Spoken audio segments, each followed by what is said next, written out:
Hello, everybody. It's Dr. Rick here dropping in on you. Hope everybody is having a good day. Hope you are having a wonderful week. I hope that you're having an awesome month and year. But whatever you're at, always remember that it's about persistence. It's about staying in the fight. If you're breathing, you're still in the fight. And no matter where you're at now, you can get there from where you are. So keep that in mind. Look, I'm not going to take long. I'm going to jump right into this thing, but I want to remind you that we are still in the middle of a fundraiser, and the Odyssey Project definitely needs your support with the programs that we are carrying out in the community. Those of you who have followed me for any stretch of time already know what we do. Those who need refreshing or an introduction, the organization's official website link is in there. But for those of you who know what we do, who believe in what I do and have done for years, the link to support this organization is in the description box. And if you're one of the Cash App people, the organization's Cash App account handle is also in the description box. So let's talk. Anybody who has followed me understands that there are certain passions. While I have probed uh, the entire spectrum of the Black struggle, I have written on trauma, I have written on wealth, I have written on almost everything that you can imagine. I have spoken, I have lectured, I have conducted studies, I've done all of that. Which lands me here. It's why I'm so passionate, because I've worked my entire life to understand the enigma we are facing while providing suggestions and solutions and working with others to build agendas and protocols. That's here. I'm not a complainer. I'm not here to talk about what's wrong so we can complain about it. I'm here to talk about what's wrong so that we can address it. And so that's what I've done. But anybody who knows me knows there are a couple of things that I'm immensely passionate about. Number one, Black love, at the top of the list.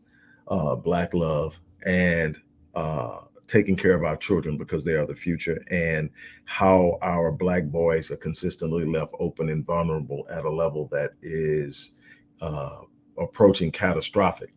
And you hear me talk a lot about proper racial socialization and how it plays a role in empowering young Black males to be what they need to be in this world. So I wanted to take some time to explain it. I did an interview or an episode on the Sunrise Project this past Sunday. The Sunrise Project is an organization that was actually founded by one of my clients when her son attempted suicide. She wanted to provide a haven for parents whose children were struggling, at that time, particularly young Black males who were struggling with either mental illness or addiction. And it has expanded to offer a safe haven for parents who can also come in and be addressed by people who have expertise in different areas. I have been a resident expert on the podcast for a couple of years. Last year, the OWN network picked it up, and we had to go through a vetting process and everything like that. And so this was my second episode with the Sunrise Project since OWN picked it up, and we talked about the importance of proper racial socializations as a means of building bridges for strong Black males and strong Black girls, strong Black boys and strong Black girls. And so some people were confused as to the difference between racial socialization and general socialization. And so what I want to do is I want to tell you why it's important, how it differs from general socialization, and why it's absolutely imperative that every parent does it, not just for their boys but for their girls as well. It helps when you have a system in place that can cover and address everything, because every person, every situation, every house has deficiencies. But if there's a system built to address the entire spectrum, then the system covers the deficiencies within the home while strengthening them and ultimately comprehensively preparing the children in the home. So when we talk about socialization as a general concept, what are we talking about? Socialization is the preparation of young children to ultimately grow into pro social and productive adults in society. Now, as a general rule, in a healthy household, every parent, regardless of race, has to socialize their children. What you're doing is you're teaching them what they do, what they can't do, what they shouldn't do, how they should carry themselves, how they should speak, how they should address adults, work ethic, preparation, the importance of a proper holistic education. All of these different things is being inculcated into their psyche from a very early age, so that by the time they actually move out into the world and start experiencing it, um, outside of the covering and the protection of the parent, when they start to leave the home by themselves, go play with their friends, all that, they need to already have this started and planted, and they go out into the world and they develop and they use this. This is the same thing, the same system that families use to project their values um, into subsequent generations. So if I want my family to have a certain standard, a certain way that they project themselves, present themselves, then it's important for me as a father to teach my progeny, my immediate progeny, my offspring, my sons and my daughters, the values. But I must do it at an age where I'm inculcating it, deeply planning it into their psyche, so that as they grow in behavior towards the value system. And so when they're older, they simply pass that value system on to their children. And the goal is that these values challenge them to have a strong work ethic, to believe in themselves, to build wealth, to do all the things that are going to be important to enhance and advance the family at a rate that the family becomes bigger, stronger, wealthier as time goes. But it starts in the home. Now, that's socialization on any level. What is racial socialization, and why is it important? Racial socialization is what we have to do as Black parents, because here's what happens. The general socialization is you're smart, you're beautiful, you're gorgeous, you can do anything you put your mind to. There's nobody out there in the world better than you. You don't have to believe you're better than anyone else, but nobody's better than you, and all that other stuff. You need to have a strong work ethic. You need to make sure you learn every day. All these things, and but most of all, you're remarkable and you're capable.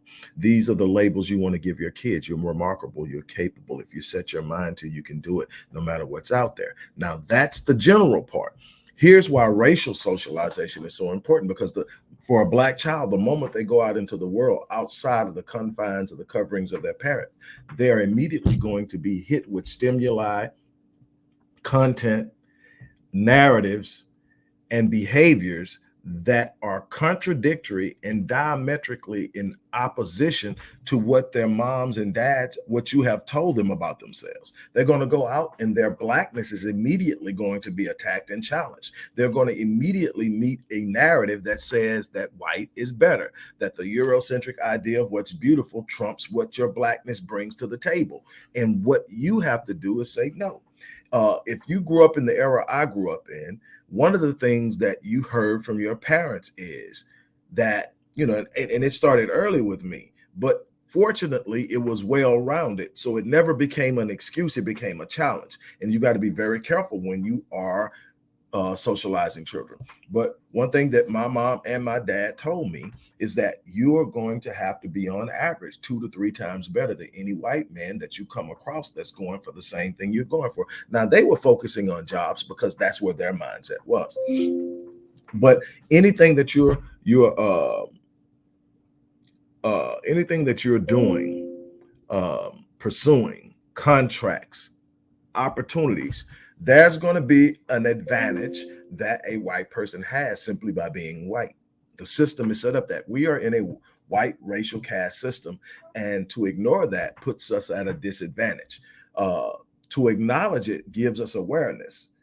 To focus on it too much makes us powerless. So we got to be careful. So at the same time that my parents were telling me that I'm going to have to be 2 or 3 times better than the white man that I'm competing against for any position that I'm going for, they also said, don't worry about it, baby. You are 2 or 3 times better. You're that good.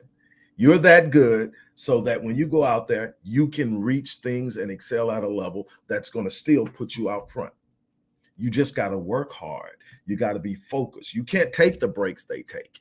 You can't chill and sit back. You don't have it set up for you that way. Everything that you get, you're going to have to go get it. Everything you get, you're going to have to earn. But here's some things that we have to look at even deeper that goes to the soul. That's the work ethic part. That's the go get the stuff part. Here's the things that you got to be careful about. Things that are directly contributing to a spike in suicide and suicidal attempts, and suicidal ideations among blacks of all demographics. Here's what it is. Well, that's the work part. But what about you've told your daughter, she's beautiful. You told your son he's handsome. You told them they were smart. You told them that their hair was lovely. You told them that their complexion was godly. But they go out there and everything light gets better traction. Even black people who are lighter get better traction. You got to socialize them. Look, you're going to go out there and they're going to tell you that this beautiful dark skin of yours isn't what's up. Trust me, it's what's up. Hey, they're going to go out there and tell you just because you're black, you're not smart as the white kids. You're smarter. You've got to be able to properly evaluate them. And then they're going to tell young black boys, by nature, you're inherently violent. That's why the number one principle, the first and most prevalent principle in Black Men Lead in our socialization program is black men do not cause harm to black women. Why? Because if you can set that standard, everything else comes in behind it. A black man is a covering. He's a protection. We teach them that as you become stronger, as a young black boy, you're going to become stronger. That testosterone is going to make you stronger. It's going to make you more muscular. You're going to grow faster, and you're going to have a little bit of an edge. You're going to be a little more aggressive than the average female. Why?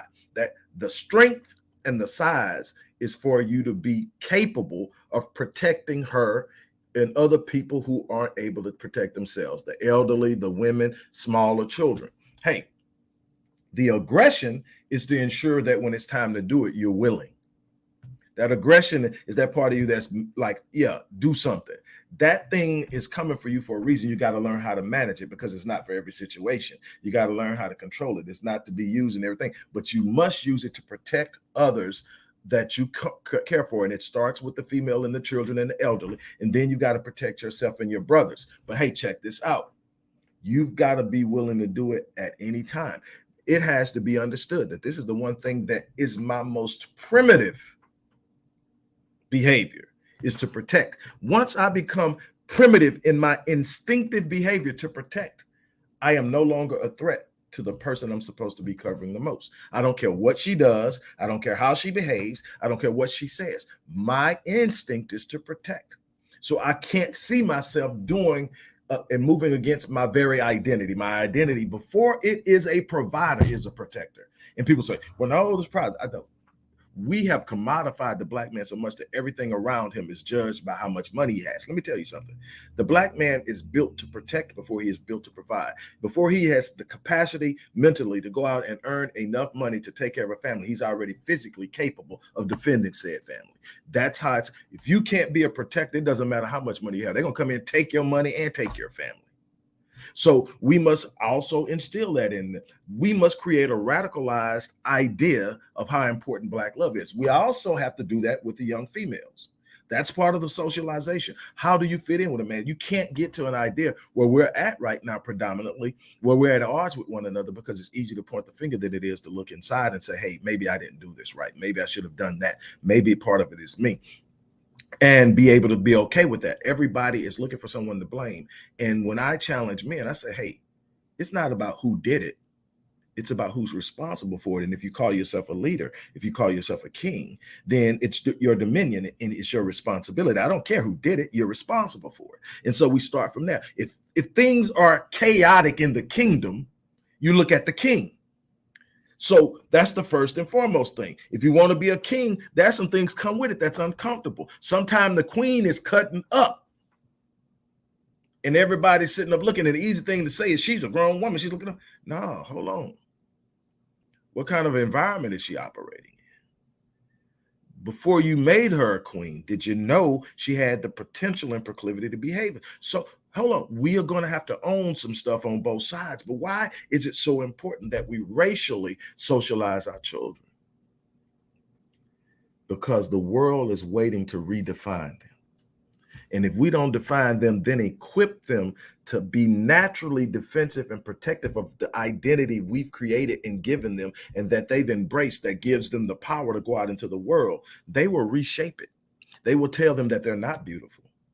They will tell them that their hair isn't wonderful. They'll have them seeking to assimilate into a Eurocentric idea of what is, a Eurocentric idea of what's beautiful, a Eurocentric idea of what's professional, a Eurocentric idea of what's classy. And then what will happen is they will become so fixated on being accepted by the Eurocentric class that they will start insisting that their brothers and sisters assimilate as well. How many times you see it, somebody's telling you, you shouldn't wear that. That's what's wrong with you. You're wearing. We want to be accepted. It's a natural human instinct. The problem is we're trying to be accepted into a situation and a circumstance and an environment that isn't built for us. Matter of fact, it was built to keep us at bay. It was built to protect them and keep us at bay. And as long as we're trying to assimilate into it, we can never walk in power because that's not our source of power. Our source of power is our Blackness. Our source of power is our awareness of our history, of our heritage, of who we are at our most intimate level. And if we don't teach that to the children, we're failing them. We keep talking about children being the future. We keep talking about how important the children are to the future, our children, and then we leave them at the mercy of the enemy to develop, to socialize, to identify, and all of that. We're dealing with kids with an identity crisis. I talked about this during the session on Sunday. Look,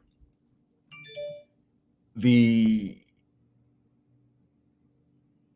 suicide rate for Black males 14 to 24, up 49% over 6 years. We're leading in the category of suicides in girls 5 years old. Let's just say 5 years old to 13, because you got two studies, one 5 to 11, the other one 10 to 13. Those intersect because that's how the studies were done in age groups. But you're talking about 5 to 13, these babies are killing themselves. We literally lead in that category now. Girls 5 to age 13. Social media is telling them who they are and what they should be, and they don't measure up to it based on who they really are. And they're trying to fit into something. That was a study done 2 years ago, and it showed, and Facebook knows because Facebook owns Instagram, that Instagram is one of the most dangerous spaces for teenage girls because they're still trying to discover who they are. And it's painting images and pictures that are unrealistic. And it's putting them in a space where they're literally killing themselves because they don't have enough likes, or they lost their subscribers, or they lost their channel. All this stuff that's happening is crazy. We had a situation where two young Black beauty queens, beauty pageant winners, jumped from buildings within the last year. Struggling, identity crisis. One of the biggest things I deal with clients that come to me under the age of 25 is identity crisis. Trying to discover who you are in a world that wants to define you based off of how they can manipulate and exploit you. They're not trying to empower you. They're trying to position you to where they can get the most out of you while giving you the least. And we have to prepare our children to do what's necessary to not be pulled into that, to lean into their Blackness, to lean into their beauty, to lean into their intellectual giftedness, to lean into their creativity and their imagination, to understand that anything that they ever desire is within their grasp to create. Because if they can imagine it and conceive it in their mind, it's God's evidence that it's possible. But you got to put it in their heads because there are people out there trying to pull it out. You got to plant it deeply, and you've got to protect it. You have to protect it.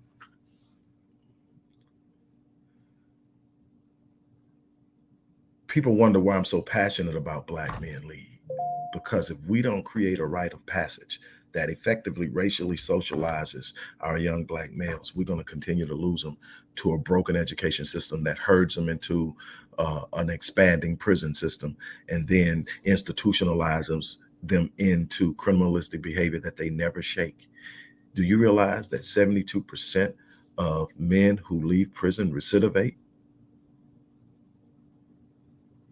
The system isn't set up to rehabilitate.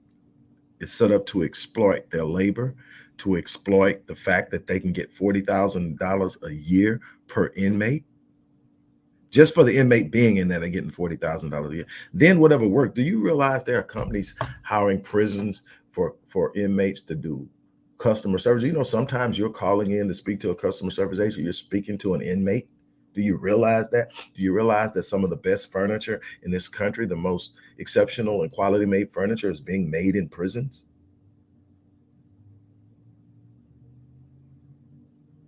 Pennies on the dollar.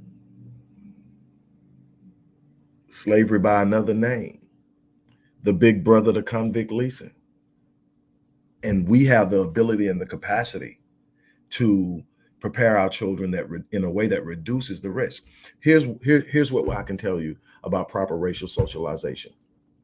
Proper racial socialization increases mental health, improves mental health, enhances mental health. It increases and improves confidence. It reduces the risk of dropping out of school before you get your diploma, which again reduces the risk of going to prison. Here's the one I love. It reduces the risk of committing violence. And in a situation where we're seeing intimate partner violence and intimate partner homicide climb, that's something that everybody should be wanting to see, is a reduction in Black men harming Black women. So we can talk about it all day long, but at some point we're going to either sit down and do something about it. We're not, or as my grandparents would say, and excuse my French, piss or get off the pot. It's time to stop talking about it. It's time to stop whining and complaining about it. It's time to stop sitting up and having all of this information in front of us and doing nothing with it. You look at the Jews, you look at the Asians, you look at the Arabs, you look at Latinos. They have rite of passages. Their young boys understand.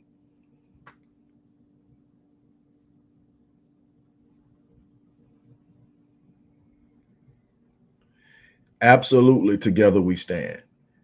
But, and so you're looking at all these groups, and one of the things they have is a rite of passage. The young males in these groups have an understanding of who they are and what the group, the race, the enclave is going to expect from them and what they're going to be held accountable to. One of the problems, the biggest problems that I found when I was creating Black Man Lead, was there was no true standard for Black manhood. Everybody was defining manhood based on their strengths, based on what they did good. You know, people with good jobs, you know, being a provider. You know, people who was, you know, real good at loving on the kids, being a good father. And it was hardly ever you saw someone put it all together and say, hey, you need to be a protector, you need to be a provider, you need to be a promoter of what's in your home, meaning you need to elevate the identity and the self-confidence of the people in your home, starting with the wife and with the children. Every day they should hear something good about themselves. Every day they should be lifted up and told how awesome they are. That's a part of it. You need to be a priest. What does that mean? That means you need to stand before God consistently on a regular basis. Your priesthood is immensely important to your ability to be able to lead and head a home. Then you need to be a prophet. What does that mean? I need to be able to tell the future? No, you need to be a prophet in the sense that you're speaking into the lives of the people in your home. You need to be speaking into the life of your wife. You need to be speaking into the life of your children. You need to be elevating them, telling them not only what you believe about them, but speaking it into. You are going to have a great day. You are going to be successful in business. You are going to be successful in your schoolwork. You are going to come out of this and you're going to excel in what you do. You've got to be able to do that. That's manhood. It isn't about being perfect. It's about being engaged. It's about being committed. It's about saying that as I come into the challenge, I'll grow to meet it. I may not be there yet, but I'm growing to meet it. And your family should be able to look at you and see the energy you're investing in becoming good enough to be everything they need. They should be able to see it so that then they can assimilate into it. Your daughters will look for men like you. Your sons will want to become you. Your wife will embrace you and engage you. You are responsible for creating the environment. But where are we starting at? You can't wait till he gets 16 to tell him that. You can't wait till he's 21 to insist on he doing it. You're going to have to put it in his mind so he's literally yearning to be it before he ever even reaches puberty.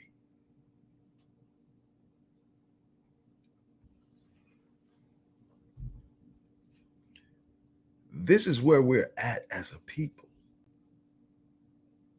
We're at a place where we are more comfortable being uncomfortable than we are committed to building a power source and a power structure to where we can demand that they get their foot off our necks. We keep sending our children out into a world that's designed to destroy them, unprepared, half broken, unsure of themselves, angry, frustrated, and then we want to know why they are doing what they're doing. Really? How much have we invested in them? And here's the other problem. Those of you who've got it down and you're doing a great job, you're satisfied with just that. You don't understand how the connectivity of us as a community is what creates the power. You don't understand that no matter how well you've done them and how well rounded they get, they become isolated when they get out there because their own people don't understand them, because they're operating on a different frequency, and the other people are still not going to accept them. So now they're more isolated than ever. We need the community. Nobody else is out there operating without a community. Nobody else is out there operating on an individualized mindset and winning. Everybody, no matter how they feel about each other, has a system in place to where their group benefits as a whole, except us. And this is something that we have to conquer if we're ever going to talk about. We have to build as together we stand put it. We've got to learn. We have to start building a nation that understands who we are, that has a clear code of conduct, that has a clear blueprint of how to reach empowerment, that is functioned and controlled by protocols and not emotions.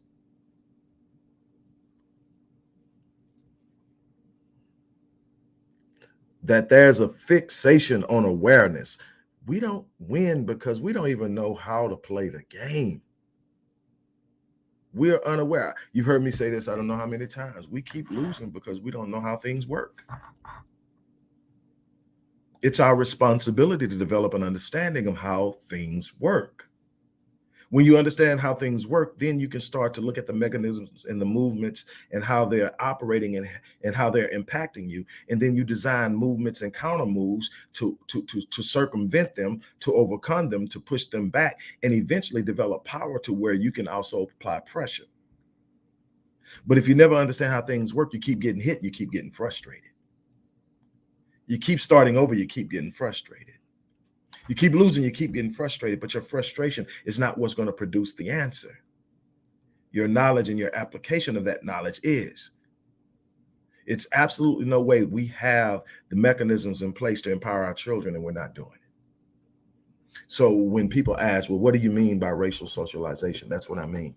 Is that every kid is socialized, no matter what race.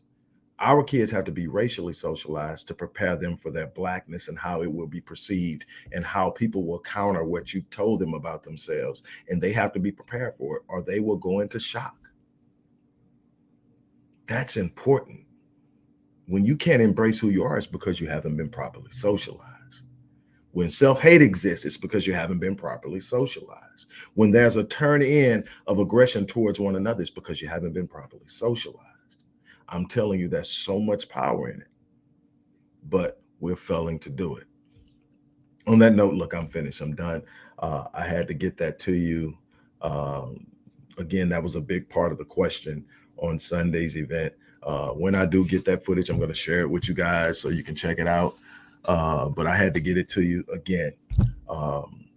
We are prepared to do some pretty extraordinary things with Black Men Lead and a couple of other things we have going on with the young female population. And I'm trying to work out exactly how that's going to go moving forward. But we're definitely working on that. We definitely have the capacity to meet it. We also have picked up a new partner that's going to work with us with young women who are battered, who are abused, who have been abused as children and in domestic relationships. I'm excited about that. And so we are going all out. And we need your support. So again, the link for you to support what we're doing is in the description box. If you like the Cash App route, the organization's Cash App handle is in the description box. Let's make moves. If you have young boys or young girls that you want to be a part of what we're doing, reach out. If you have a capacity to love and help and you think you will be a resource, reach out. We need all the help we can get. There is no wrong way to reach out, but we definitely are going to have resources. No one else is doing anything with no resources. And to think that the people who are least empowered can do it with no resources is really ridiculous. We need the resources more than anyone else, so that we can achieve a level of power, but we have to start now. With that being said, look, I'm gonna get off here. I still have work to do because I have my responsibilities. But anyway, look, thank you for stopping by and listening. I hope that you will subscribe if you're not already a subscriber. I hope that you would share it so that other people can learn from it and other people can be aware of it, and hit that like button. On that note, I am out.